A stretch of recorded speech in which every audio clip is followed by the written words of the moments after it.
If you don't understand these fundamentals, your success isn't delayed, it's denied. If you can successfully implement what you hear on this episode, it will drastically change the way you do business forever. But before the scale and before the success, there are setbacks. And Dean didn't avoid failure, he learned from it.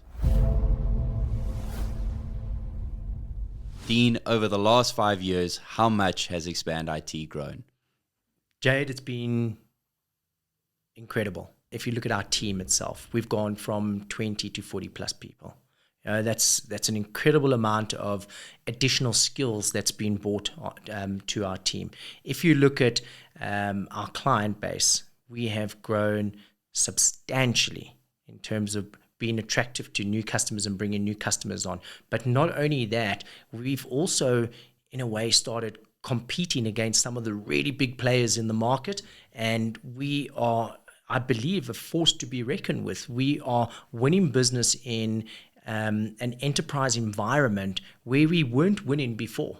So the past 5 years has been absolutely incredible for us. The Dean Irwin, CEO of Xpand IT that sits in front of me, obviously to get to this place and where you at, take us back. What kind of got you to this point from a personal perspective, some of the big highlights of what shaped you into kind of who you are today? Sure. So I think one of the most significant things that I had to do, which was probably about 25 years ago, in South Africa, it's an interesting market, and we can talk a little bit more about that as we go. But I was living in Cape Town, and I couldn't get a job. So I had studied IT. I'd studied my A+, trying to be an IT technician, but I couldn't find work. No one wanted to hire me because I didn't have any experience. And I think as a technician, it really is about having that experience rather than just the practical. And so I had to make a pretty big call and say, I'm going to pack up my life and I'm going to move to the UK. So I did that. I didn't have a job on that side, but I pretty much packed up my life. I moved to the UK. I had to sleep on a blow-up mattress every night and walk to work and live on a very, very small budget. But it's still, even then, I didn't have a job when I arrived, and it was really it was a true test of character. Dean, there's a lot of people in today's world that are not finding the opportunity, not getting the first breakthrough or job. What would you tell yourself back then that you've kind of learnt now leading a team of 40 people, the place you're in? What would you have said back then? Yeah, look, I think it's a good question. And, we've got such a high unemployment rate in South Africa, and I don't foresee that changing anytime soon. I'm a very optimistic person, but I'm also realistic. And I think you've got to be prepared to make sacrifices. You've got to be prepared to step out of your comfort zone. My comfort zone was absolutely amazing at that age. I didn't have any big commitments. I didn't have any family. I was enjoying surfing every day. Really, I was in a good place, but I knew that the bigger picture, that this is not sustainable and that I need to put in the effort and I need to make some sacrifices. And I think and I'm glad I did. Because, that's pretty much, formed the foundation of where I am today. And if I had not have taken that step and if I had not have, sort of made those sacrifices to actually go overseas and start my career over there, I'm not sure where I would be today. I don't have a crystal ball, so I can't say, but I would definitely say that has shaped where I am today. And was there opportunity in the UK? Was there something that led you to that decision? Yeah, so I think, with the first world country, there is definitely less unemployment. So there was also a requirement for skills, and they were more likely to take on skills that were theory-based skills. So you had the theory, you didn't have the practical experience, where South Africa, I believe, really wants that practical experience, and the theory, sometimes comes second. So it made sense at that point in time to make that shift, knowing that I was more appealing to that particular market than what I was to the South African market. And let's speak to the South African market a bit. The challenges we face with economy, with unemployment. What for the audience, for myself, for all of us, like, what do we need to know? What do we need to do? What are kind of practicals that we can work towards, I guess? So, Jade, I think I believe that problems create opportunities. So when there's a problem, there's an opportunity to fix that problem.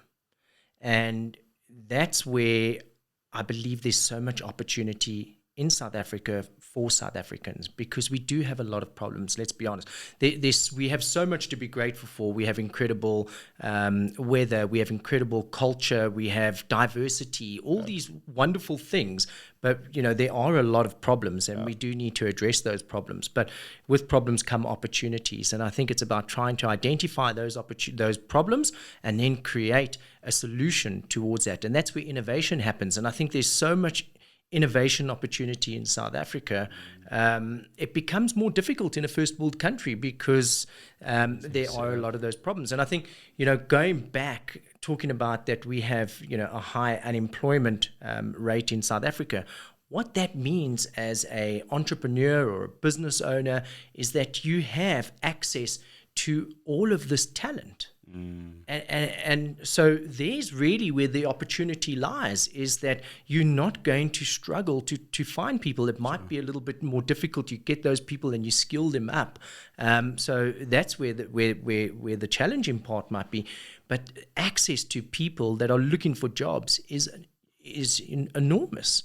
And there's one opportunity, just that we're talking here, kind of just openly, but there's opportunity for people. Yeah, no, that's an awesome point. So now Dean's in the UK.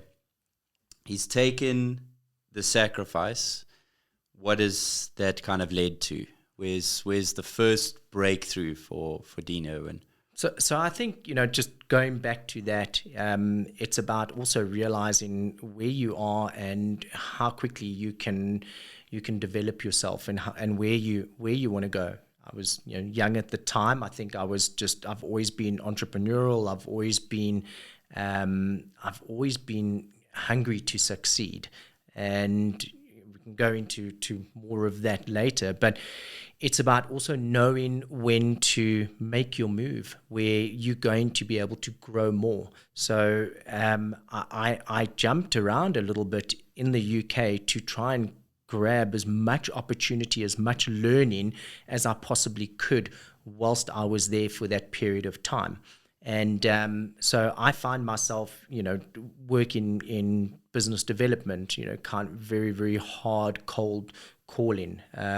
But that really built resilience in me from being shut down so much. So there was a strong learning side there. Then moving into IT security and specializing in IT security. Then moving into the MSP space and starting up a security division in that MSP space, and just having the ability to be able to learn through all of this this development, and then knowing also when to come back.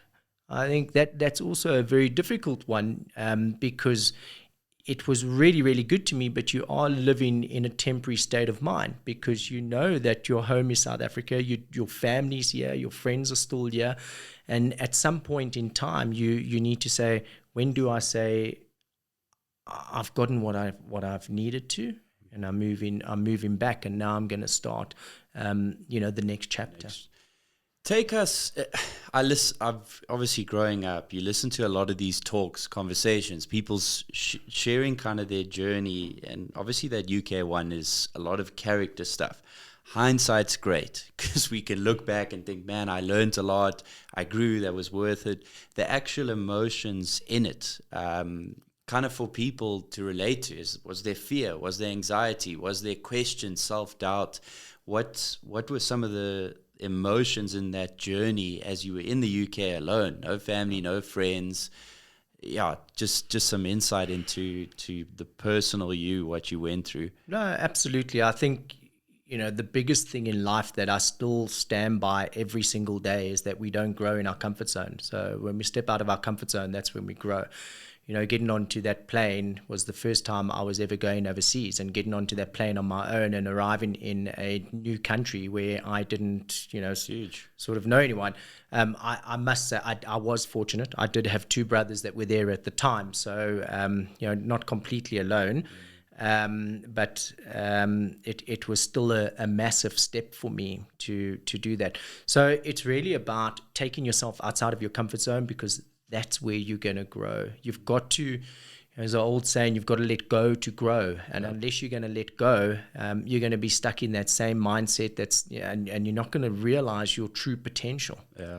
And be okay with those emotions, because I guess that's what I wish someone said to me, is the fear, the anxiety, I'm getting out of something where I've got comfort, I've got a norm, I'm going after it. But it's easy to look over years and be like, man, it's all worth it. But there's extreme highs, extreme lows. Am I in the right place? Questioning when to move. Like you said, when do I come back?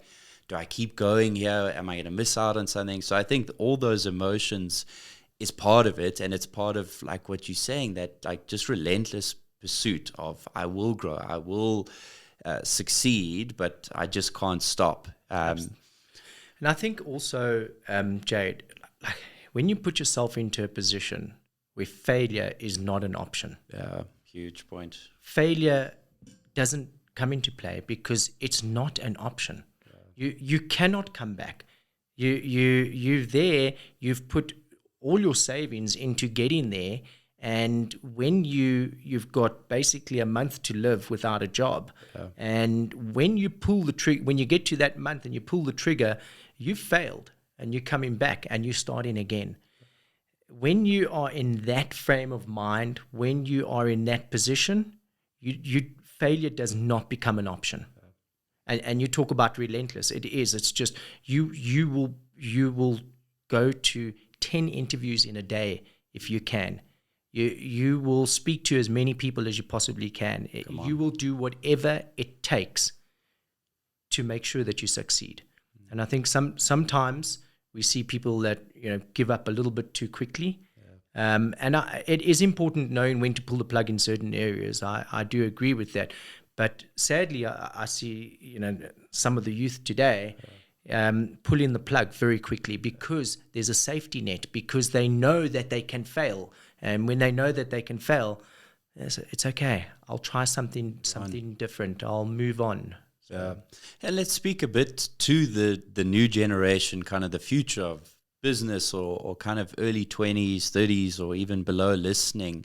I think there's a world we live in with instant gratification. If I put in this, I'm going to get this week. And as soon as it's not there, that's the out. I'm done. I'll go to the safety net or what have you. Some of your thoughts on that. How should we be thinking? How should we be working? How does reward versus what I put kind of work? What are we looking for? Yeah, it's a good question. I think, the first thing you need to, or the younger generation potentially need to ask themselves is, how do they define success? What does success look like in their world? Is it material? Is it family? And I think, when you're younger, it tends to be more materialistic things, and when you get older, it becomes more about sort of family and security for your family and so forth. But I think throughout my entire journey, it's always been about self-development. It's always been about making decisions that are going to make me a better version of myself tomorrow than I am today. And they haven't necessarily been money focused, although we need money to survive and we need money, I get that, but they haven't always been about money. And I can tell you a lot of my journey has been about sacrifice. And I've got to sacrifice that instant gratification for long-term gain. And that's, I think, some of the younger generation don't necessarily understand that you've got to make some sacrifices. I've gone from having a from having a job in a business where I was doing very well, and I've been made an offer that is pretty much double my salary, and this happened many years ago, and I had to look at it, and I had to draw up the two options, the pros and the cons. Where will that job take me, even though that it's double the salary? What is the pressure that comes with that job? What are the expectations on me? Do I want that sort of pressure right now? And versus where I am, what are the opportunities where I am now? And my decisions were based on long-term growth, and I believe that a lot of those decisions are what's gotten me to where I am today. Yeah. And that answers or speaks to the success of business, or how we, like, as entrepreneurs, as businessmen, as people, as whatever, trying to make it. It's that, like you're saying, it's that trade-off of development, patience, time, and what that reward will kind of bring. I know me, from like, I get in my own head, well, I'm doing all of this, where's the result, where's the fruit? But there's no time frame to that. And I think, like yourself, there's a lot that we can all learn of. You don't stop. You don't give up. There may not be a reward today or in a month or 5 years, but you don't stop developing, learning, growing. So Dean has come back from the UK. How does Dean go from now back to South Africa to CEO? So I came back to South Africa, back to my hometown, which is Cape Town. Worked there for a number of years, branch manager, and then was given the opportunity for more growth in Johannesburg. Again, you're at this crossroads. I'm in a really good place. I'm comfortable. There is no real reason to change where I am right now, other than how will this help me in 10 years' time? So another very difficult decision to relocate, but, packed up, moved to Johannesburg, and had to start building a network all over again. Being on the commercial side, a lot of it is around your network. So I built a network in London, and then I came back to Cape Town. Like, I was able to lean on that network and bring some of those things across to Cape Town. Then moving from Cape Town to Johannesburg and having to build a new network again, but still leveraging off my network in Cape Town. So it's kind of helped me to have a slightly more international network as well. But it was sacrificed, Jade. It was really, it was the bigger picture. It wasn't that you all of a sudden move into Joburg and you've got an offer which is, again, double your salary and double your wealth. That was never the case. It was, there's incredible opportunity. There's more opportunity for growth in Johannesburg than what there was in Cape Town at that point in time with the company I was with. Sorry to interject there. Speak to network. Like, what does it actually look like? How do you create it? Obviously, you worked in London. Is it the cold calling that created that network? Is it playing a round of golf? What helps anyone start building this network from a young age or even later in life? What spaces do we need to put ourselves in to grow network? Yeah, I think it's a good question, and I'm sure different industries are different. But we're talking about tech now, so I can talk about that. In our industry, we have the vendor, which is the manufacturer of pretty much hardware, software. Then we have the distributor that looks after the warehousing and importing and all that of the infrastructure, and then we have the reseller, who is then reselling directly onto companies. Right. And and that's where you really start looking at how do you build that network. So the easiest place to really start is at that distribution level, because you're going to be procuring from them. It's in their best interest to have a relationship with you. So that's where you start getting to know the people that are relevant to the brands that you're selling. So they've got product managers, they've got brand managers, they've got business unit managers, and you start aligning yourself to those people and you start building out there. They then make introductions to the vendors, because, if you've got a business unit for IT security, they're going to introduce you to maybe the country manager of Cisco. They're going to introduce you to the country manager of Bitdefender, whoever it might be. And that's how then you start maneuvering to start building out that network. And that's pretty much, where I built out my network, was looking at the channel. We refer to it as the channel, right, and the relevant people in that channel. So it helps, because when you're involved in a project, or you're involved in a big transaction, you need to lean on these people. You need to lean on them for support. You want to get you want to know that the more support that they're giving you, the more likelihood it is that you're going to be successful with that particular customer. So that network for me is absolutely vital. It's about not burning bridges. It's about being consistent. It's about it's also about being honest and ethical. Because when you behave in an unethical way, and it does happen, people get desperate in sales and behave in an unethical way, you burn that bridge, and then and it's a small industry, and people will go and they'll talk about that. Yeah, and over kind of collectively, what I'm hearing you saying is it's intentional. It's not, I'm not thinking about who I'm connecting with, where the right players are, who I need to align myself with. There's thought behind what space you put yourself in, and like you're saying, even on how you carry yourself, how you work, all these things takes that intentionality to say, this is what I need to do to build my brand, to connect with their brand, and ultimately grow your network. So now Dean's back in Joburg. What does the next 5 years look like? Yeah, so interesting that you should ask that question, because we've literally just come back from our strategic management breakaway, and where we've literally plotted out the next 5 years. And that is, it involves a framework that we've put together. And that framework is not about big returns in the next 12 months. It's about alignment. It's about aligning the best resources that we have in the most high yielding places in the business.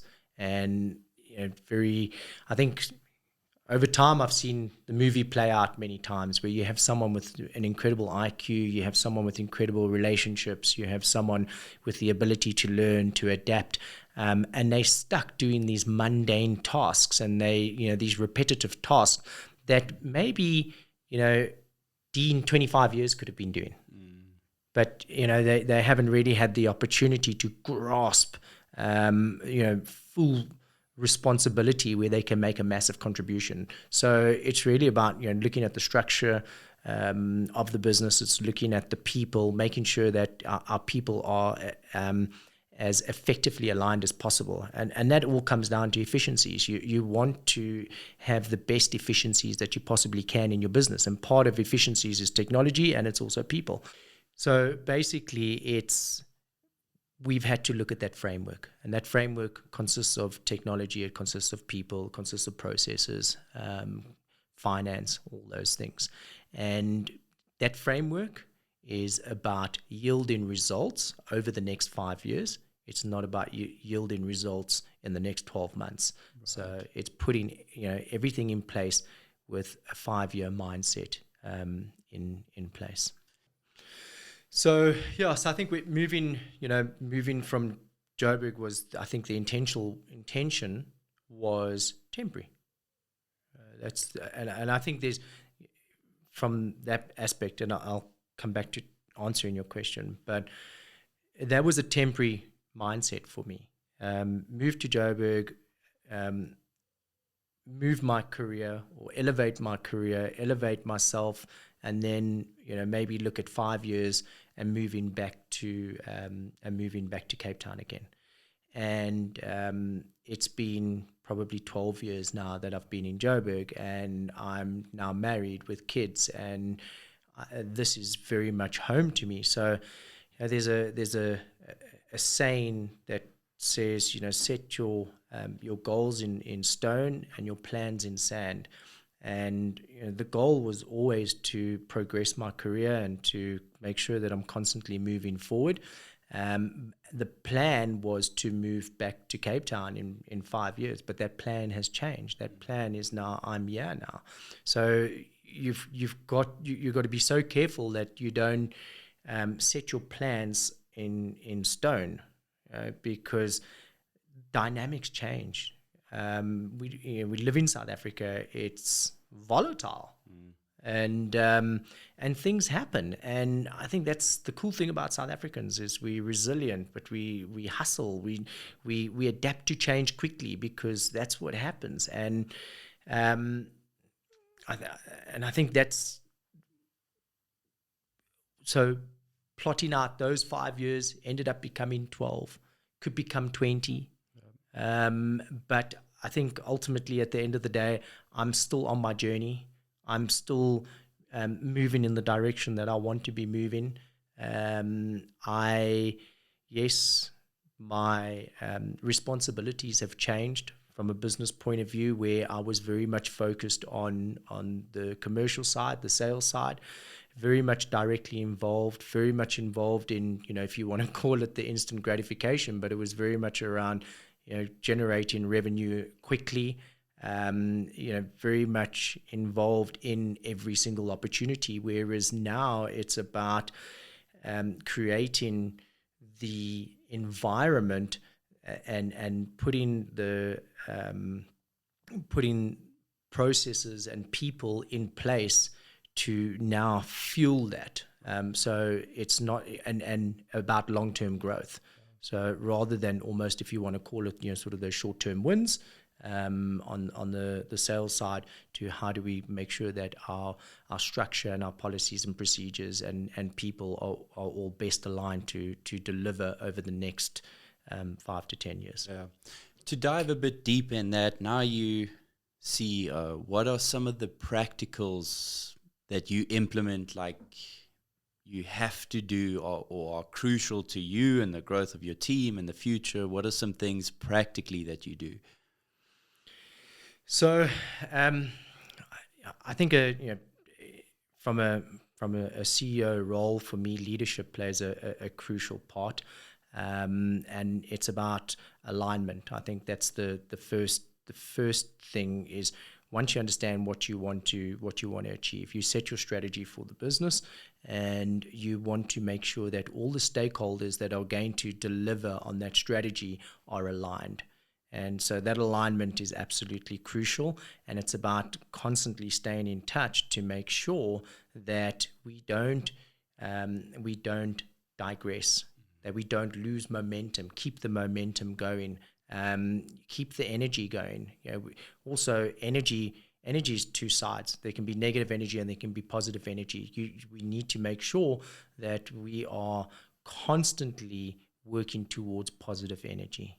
Right. And negative energy, unfortunately, it never yields good results. I've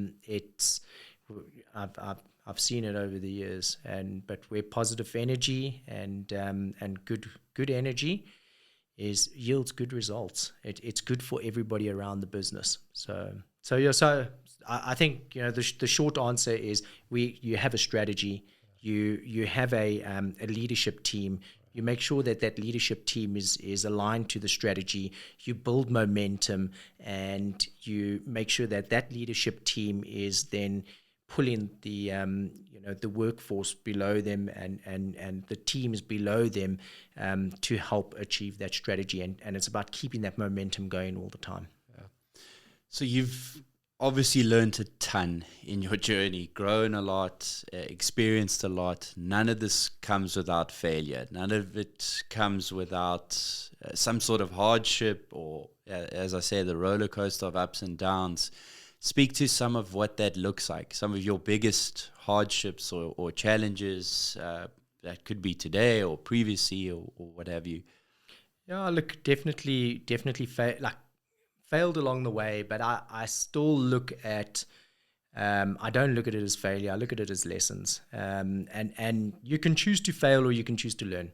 And I believe that I've made poor decisions, and a lot of the time those decisions are, rational decisions where there hasn't been a lot of thought that's been put into it. There's a lot of emotion, and you're reacting to something.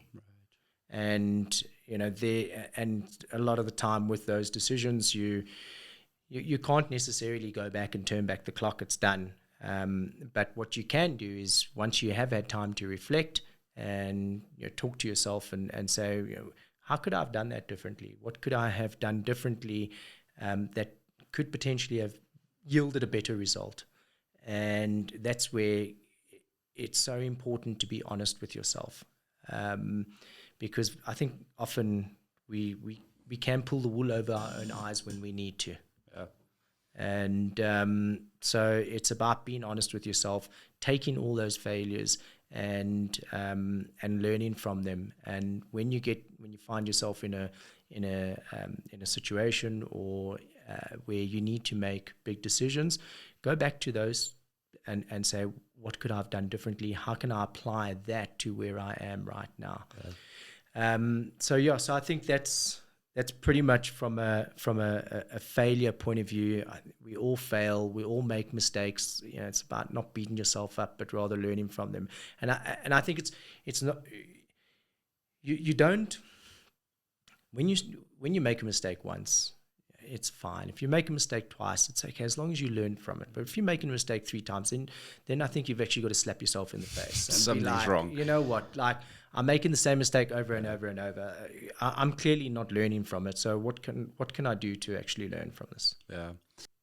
With what you're saying, I know for me, I know for a lot of us out there, it's our pride stops us from that learning. It stops us from, I can take the fail, I can take the loss. I think there's a cutoff point for some of us where it's like, man, I've taken enough losses, I've taken enough kind of hurts and pain and made myself look like an idiot. How do you speak to pride and our egos in light of learning, in light of as a leader and as a CEO?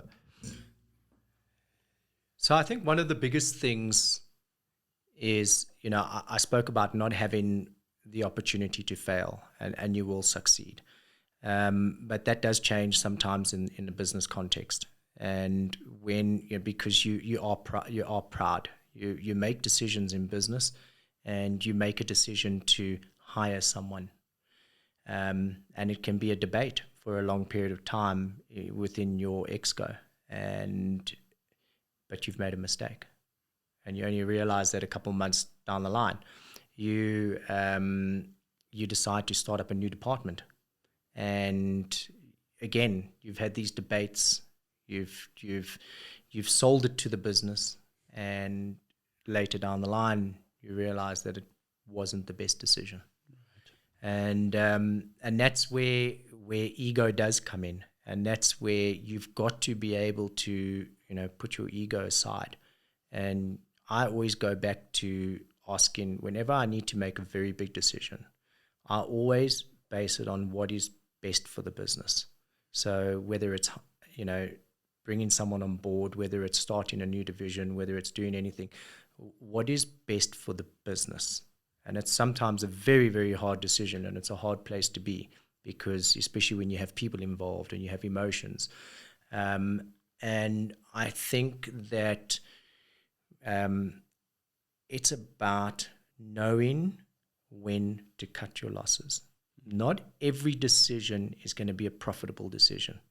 You've got to accept the fact that some of those decisions are not going to be the best decision. But at that point in time, you could have put your hand on your heart and you said, this is the best decision for the business. But it hasn't worked. But then you've got to be able to stand up and have the maturity to stand up and say, this didn't work. Maybe I dropped the ball. Maybe I made a mistake. If I could swear on this podcast, I could do what you want. but it does. It happens, and I think you've got to know when to call it, and you've got to be mature about that, because every day that you're not calling it because your pride and your ego is getting the better of you, it's costing the business money, and when you're costing the business money, you're costing everyone else opportunity. Yeah. I think we live in a country and a lot of world that almost it kind of expects ego, leadership that's fear-led. Well, I'm better than you. This is why you do it. There's almost no discussion or fight for what's best for the business. Your thoughts on that as you lead Xpand? What is some of your thinking of how you lead, how you interact with your team, and figure out what is best for the business?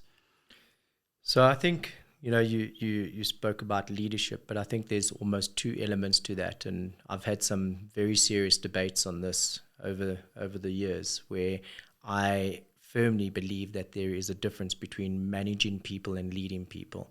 And managing people is when you are making sure that they are doing the duties that has been outlined in their contract. So are you doing this? Are you doing that? Are you... you can go down to micromanagement then. Are you coming in on time? Are you leaving on time? All those sorts of things. And that's managing. You are managing. And I think there's 100% there's a place for that. And maybe, you look at a factory, you need to manage people. You need to make sure that they're not going to, if they're operating machines and they do have time clocks and all that sort of thing.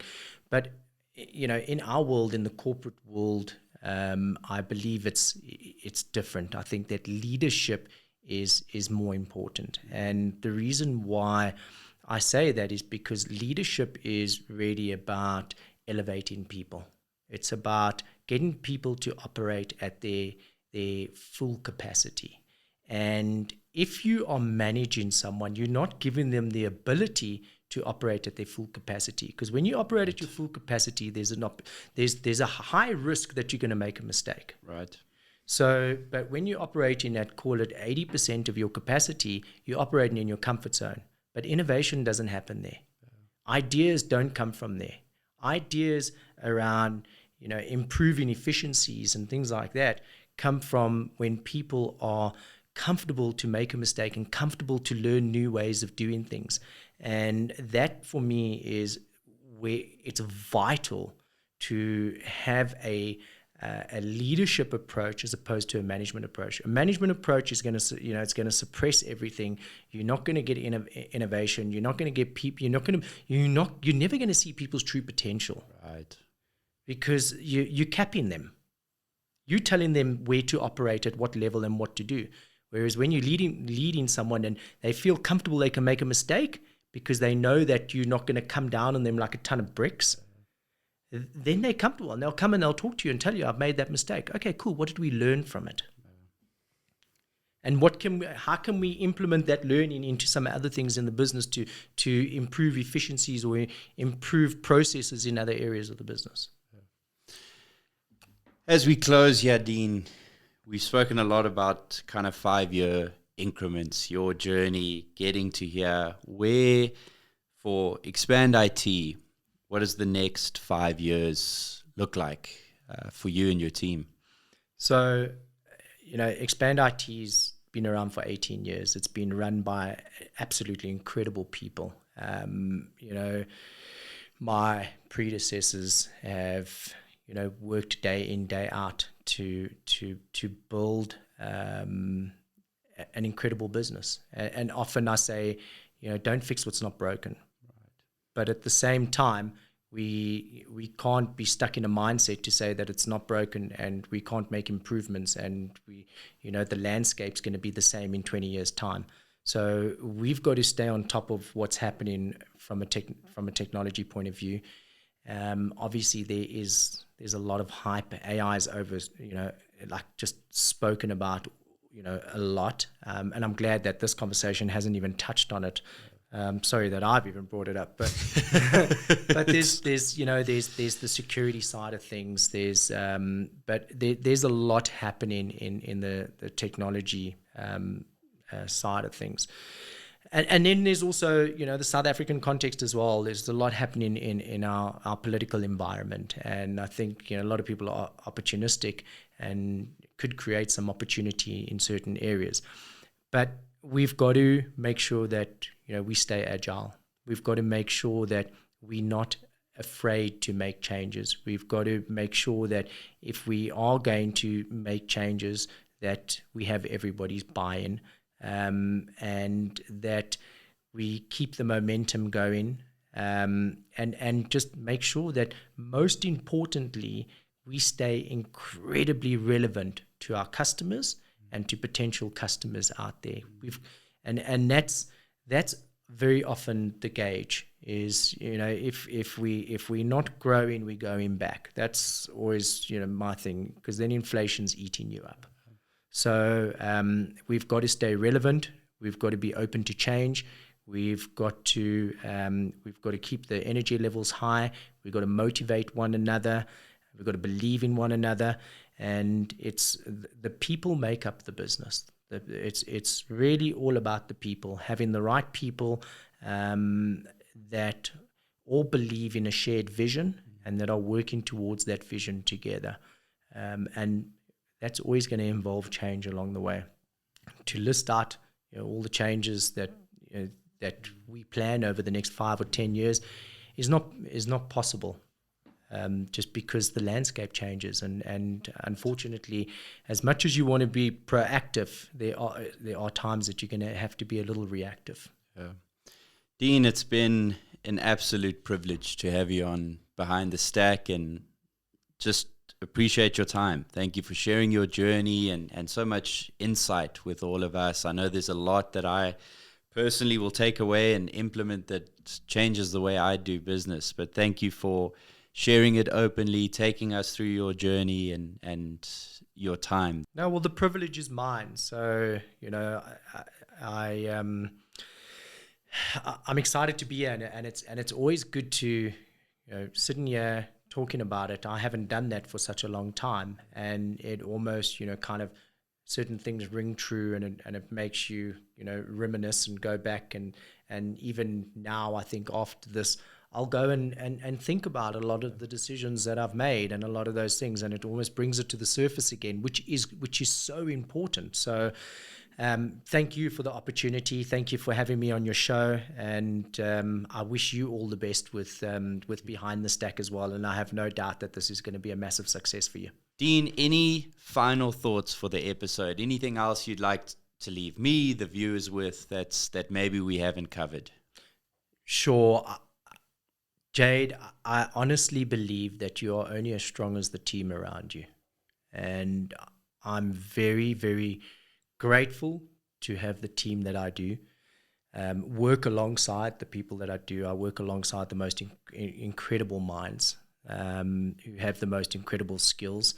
And, that's what does make it difficult for really small businesses, when you find that you've got these young people that are starting a business. I admire them so much because they starting on their own. They have to be a marketing director. They have to be a managing director. They have to be a financial director. They have to pretty much do everything on their own.